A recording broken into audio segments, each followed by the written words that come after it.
Hi, welcome to Prime Recap. When a great love reappears in his life, a 23-year-old must choose between his passion or keeping his beloved godparents close. Today we will recap the story of the movie, A Fairly Odd Movie, Grow Up, Timmy Turner, from 2011. Timmy Turner is celebrating his 23rd birthday and is warmly awakened by his magical godparents. To celebrate this special date, Poof uses his wand to give the young man a beautiful present. From inside the small box, Timmy pulls out a sword and discovers that he has won a fun birthday battle. Suddenly, a pirate ship invades his room and a bloody fight breaks out. The young man is attacked by a group of pirates, but despite being outnumbered, he manages to defeat them. Just when he thinks he has won the duel, the young man receives a surprise attack from his enemy, but manages to steal his sword and get rid of him. At the end of the fight, the pirates praise the young man's performance and wish him a happy birthday. Then they say goodbye and the group disappears. Happy to have won the duel, Timmy says that thanks to his magic godparents, his birthday gets better every year. At that moment, the young man is surprised by the unexpected arrival of Jorgen von Strangle, the former general of the Fairy Academy, who says that this is the last birthday Timmy will spend with his magical godparents. As a gift to commemorate this very special date, Strangle hands the young man a book containing all the rules of the fairy world and shows him a rule that says that a godson loses his magical godfathers when he grows up, leaves home, or falls in love. The problem is that, although he is now 23 years old, Timmy Turner is still just a young man who lives with his parents and has never fallen in love. The only girl he ever kissed in his life was Tootie, and that was 13 years ago. What's more, he was forced to kiss her, and he didn't like it one bit. It has been a long time since the young woman moved out of town, and after that no one has ever seen her again. Wanda confirms what her godson is saying and reveals that according to Timmy's love thermometer, the young man is not in love. Upon hearing this, Strangle is furious, for he knows that the longer Timmy stays with the fairies, the greater the risk that they will be discovered. Unhappy with the situation, but unable to do anything about it, the ex-general leaves and Timmy goes to have his breakfast. The young man is preparing a bowl of cereal when his parents approach and hand him his birthday present. The young man gets a classified newspaper from his father, who can't wait for him to get a job. His mother gives him a magazine containing numerous apartments for rent. Thus, Timmy is finally able to leave home and live on his own. However, the young man says he will never leave his parents. He intends never to get a job or get married, because he loves his life exactly as it is. Upon hearing this, the couple goes into despair and says that Timmy will have to hunt his course, for they have sold the house and will finally be able to take their long-dreamed-of vacation to see the world. However, in this instant, Timmy wishes that his parents had not sold the house and, as always, his wish comes true. However selfish the request, the young man always gets exactly what he wants, and that is why he has become so spoiled and accommodating. After eating his breakfast, the young man gets on his bicycle and goes to school. He is still in the 5th grade and is the oldest student in Mr. Crocker's class. The professor has suspected for many years that Timmy has magical godfathers, but has never been able to prove his theory and is considered crazy by all his students. Nevertheless, Crocker claims that he will soon be able to capture the young man's fairies and thus be able to make all his dreams come true. At this time, Timmy wishes his teacher a severe stomachache and the man needs to leave immediately to go to the bathroom. As soon as Crocker leaves the class, Timmy opens his backpack and several balls come out of it for the students to play burn. The poor monitor who was outside the room tries to calm the students down and asks them to return to their seats, but ends up becoming a target of the prank. Since the professor is feeling ill, the whole class is released to leave early. While pedaling back home, Timmy spots a beautiful young woman walking through the park. The young man becomes so glazed that he falls off balance and runs over the dumpster.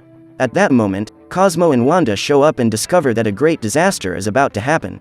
The mayor of Dimsdale introduces Hugh Magnotta, the director of an oil company who has come to the town after discovering a large reserve of fuel. The man says that he plans to build an oil well in that park, and to do so he needs to cut down the oldest tree in town. Just then, Wanda realizes that Timmy has his eye on a girl in the audience and begins to worry. When the tree was about to be cut down, the young woman chains herself to its side in an attempt to prevent it from being destroyed. While trying to reason with the owner of the oil company in order to dissuade him from his plan to build a well in that park, the girl tells him that she grew up in Dimsdale and has always played in that park with her friends, so she cannot allow it to be destroyed. In that instant, she reveals that her name is Tootie and Timmy is terrified to realize that this is the girl he kissed as a teenager. Clearly, she looks very different from that time and Timmy is impressed by the young woman's determination. As Tootie refuses to leave, the oil company director orders his men to take down the tree along with the girl. To prevent his former colleague from getting hurt, Timmy wishes the tractors to break and Hugh orders the men to use the chainsaws to finish the job. However, at Timmy's request, the machines disappear and are replaced by balloons. Finally, the young man wishes the mayor's goat to eat the millionaire's pants, and the man becomes the laughingstock of the locals. Immediately, Timmy goes to talk to Tootie and the young girl is extremely happy to see him. She tells him that in recent years she has made several trips around the world supporting various causes and trying to make the planet a better place. As the youngsters embrace, Wanda realizes that Timmy's love thermometer is starting to beep, indicating that at any moment he could end up falling in love. Afraid of losing his magical godparents, the young man invents an excuse to leave, and Tootie is left without understanding what has happened. On the way home, Hugh gets a call from a mysterious man who wants to set up a meeting with him and promises to help him with his plan to build the oil well. Later, the two meet in a restaurant and the tycoon discovers that Crocker was the mysterious man. The professor manages to convince the millionaire that the one who spoiled his plans was Timmy Turner, because the young man has magical godparents. The two then decide to work together to capture the fairies. To do this, Crocker needs to complete his greatest invention and asks Hugh to fund his research so that he can build an atomic fairy jailer. This way, the entrepreneur will be able to build the oil well in the city park. The next morning, Timmy is in his room and tells his godfathers that he has been feeling strange since the day before. Cosmo decides to analyze him, but Wanda soon discovers that her godson is having symptoms of the passion he is nurturing for Tootie. If it continues like this, he will lose his magical godparents forever. Suddenly, the doorbell rings and Timmy's father says that Tootie has come over to see him. Afraid of falling completely in love, the young man decides to run away through the window so that he doesn't have to see her. However, the young woman goes after him. While the 23-year-old is hiding, his godparents try to help him get rid of Tootie and advise him to make a wish. However, before this happens, the young woman manages to find him and invites Timmy to walk along the waterfront and have an ice cream. The two friends ride their bikes together and have a picnic. Then Tootie invites Timmy to fly a kite, which makes him more and more infatuated. After having a great time, the two lovebirds go to a restaurant and Tootie gives the young man a hat as a gift. During the conversation, the young woman asks Timmy's help to renovate the Dimsdale Park so that the children can play there, just as they did during their childhood. Upon hearing this, Timmy feels even more interested in the girl, as he is impressed with her altruism of asking for something that will benefit other people. When he realizes that the thermometer of Timmy's love is rising, the fairies transform into humans and use their new bodies to pose as waiters at the restaurant. The pair then approach the table and Timmy recognizes them immediately. Wanda drops a plate of noodles on Tootie and Cosmo throws tomato sauce on the girl to supplement the recipe. At that moment, the manager approaches her and apologizes 1,000 times for what happened. Embarrassed, the young woman sneaks out to go to the bathroom to clean herself, and Timmy scolds her sponsors for what they have done. The young man asks them to clean up the girl and give the town park a nice makeover. When Tootie returns, the couple leaves and Timmy informs them that he has a surprise for her. Upon seeing the renovated plaza, the young woman is impressed and can hardly believe what Timmy has done for her. The two friends then run through the park and soon countless children appear to have fun together with them. Wanda and Cosmo watch everything from afar and are sad to think that they will soon be separated from their godson.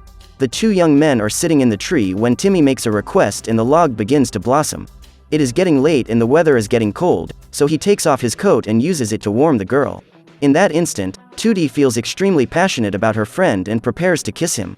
However, to keep the young man from falling in love for good, Wanda uses her magic to make him fall out of the tree and Tootie is furious believing that Timmy threw himself down from up there so he wouldn't have to kiss her. When the girl leaves, Timmy gets frustrated and lies down in the grass. Meanwhile, Crocker uses a robot dragonfly to watch them and record the moment the magical godparents appear. During her walk home, Tootie spots a helpless little bunny alone in the grass and decides to go and help him. In the process, she falls into a trap and gets trapped. A group of children spot the young girl being taken away and run to inform Timmy of what has happened. The girl was being used by Hugh as bait to attract Timmy's attention, so Crocker could steal her fairies. When the magical godfathers return to their original bodies, the professor manages to imprison them in his atomic jailer. Upon discovering that Tootie has been captured, Timmy wishes for the young girl to appear at his side, but his request does not come true. In that instant, he notices that his magical godparents have also been captured and runs to save them. Meanwhile, the young woman is taken to Hugh's underground hideout and soon realizes that the evil man is nothing but a child. Their hideout looks more like a haunted amusement park where the fairies have been imprisoned. Then Tootie is also imprisoned inside a death globe, and Crocker hands over the button for extracting fairy power to the tycoon. Hugh then makes his first request and tells us that he always wished he had a giant ball pool, because as a child his father never let him play in one. Soon after, he makes the pool bottomless and Crocker pushes a security guard inside to make sure that the request has come true. What the demented professor could not imagine is that in the next order, Hugh would betray him by wishing Crocker to also fall into the ball pool, where he will spend eternity. Now that he has the power of the fairies all to himself, the millionaire takes the opportunity to ask for everything that money cannot buy. First, he asks Janice, his assistant, to get a mirror and wishes to have a super-healed abdomen. Every time the man makes a request, the magic godfathers pay the price and have their body electrocuted. Even Janice cannot stand to live with the childishness of her boss and feels she is reaching her limit. Meanwhile, Tootie tries to find a way out of that cage and spots the remote control lying on the floor. Since her arms are too short to reach him, the young woman uses the yo-yo that was stored in Timmy's jacket pocket to pull the control. As if all his useless requests were not enough, Hugh orders the fairies to turn his favorite robot into his robotic servant. While the demented man is having fun with the toy, Tootie manages to escape and sneaks up on the imprisoner in order to free the fairies. Just then, Timmy arrives at the building and gets into the elevator to find the hiding place. The millionaire is having fun trying out new types of mustaches in front of the mirror when Janice loses her temper and decides to quit. Then Timmy shows up and Hugh orders his giant robot to hit him with the laser beam. During the attack, the madman loses the remote control and Tootie is about to fall into the ball pit. In order to get rid of his greatest enemy, Hugh orders his robotic assistant to go after Timmy while he tries to regain control. The young man manages to talk to his godparents, who advise him to save Tootie before she falls into the bottomless ball pool. As they are losing their magic, the fairies' vitality rate decreases, so Timmy must come up with a plan to save them. The young man approaches the robot and removes one of its batteries so that the toy stops working. He then uses one of the cables to swing around and save Tootie. By this time, Hugh has found control, so Timmy must make a drastic decision. To prevent his godparents from being destroyed, he decides to kiss Tootie. In this way, the young man falls completely in love with her and the three fairies are sent back to their world. Now that he has lost his magical powers, all the millionaire's requests are undone and the magical godfathers disappear after saying goodbye to his beloved godson. Weeks later, Hugh is committed to a mental institution and is considered insane for claiming that fairies exist, and Janice, his former assistant, takes over the company. Timmy and Tootie are together in the park and the young man reveals that he misses his godparents very much, because they were his best friends. Just then, Strangle appears and tells them that he has a very important announcement to make. The couple is then taken to the Fairy Council and the former general announces a loophole that has been created in the rule book especially so that Timmy can continue with his fairies. Because he has kept his magical godfathers a secret for over 13 years and has helped save the fairy world several times, he can keep his godfathers on the condition that he uses his magic only to benefit others and not himself. Now that they are reunited, Timmy introduces his godparents to his girlfriend and they are very happy to see that their godson has finally grown up. The group then decides to start a new adventure and travel the world in a van to fulfill people's wishes. So what did you think of this movie? Leave it in the comments below. And if you liked the video, please like and subscribe for more movie recaps. See you next time.